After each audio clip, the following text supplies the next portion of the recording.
Okay, if 50 firms is the number of firms that is that give you the long run equilibrium, then what is the long run equilibrium?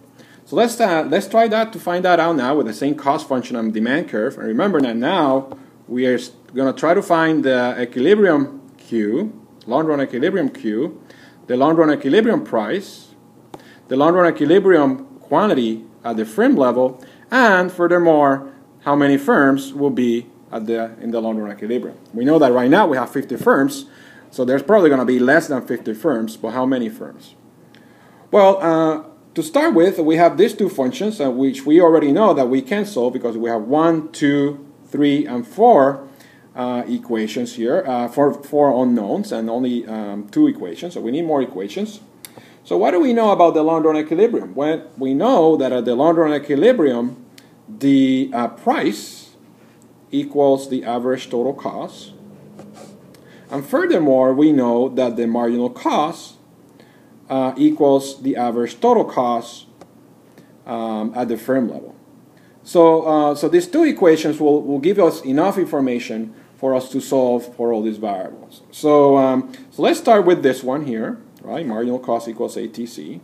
So marginal cost is going to be equal to 10 plus 10Q. And ATC is going to be equal to 10Q plus 10 plus 5Q. And now we have all this in terms of Q, so we can solve for Q and find out that Q equals 4.5. And now that we have a small q, then we can plug that back into our average total cost, which is, we have said 100 divided by q plus 10 plus 5q. If we plug the q in there, we find that the average total cost is actually 54.5, so about $55.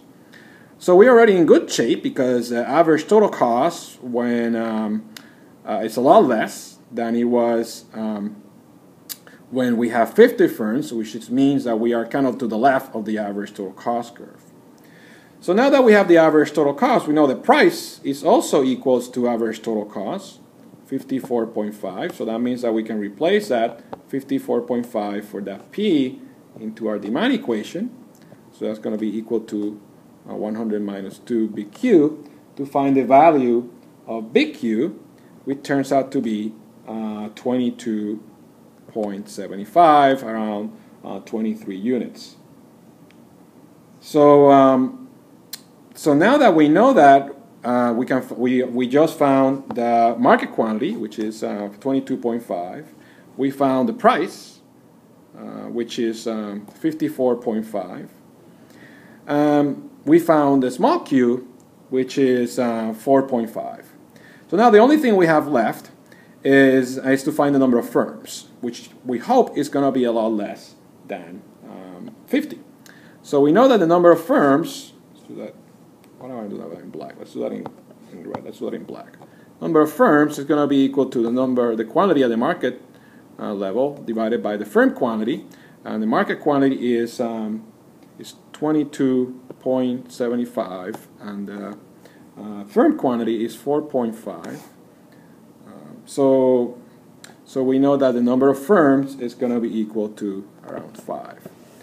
So indeed, the number of firms, they have, since firms are having a lot of losses when there's 50 firms, we're clearly going to have a lot less number of firms when the market is in long run equilibrium. The number of firms is going to be equal to 5.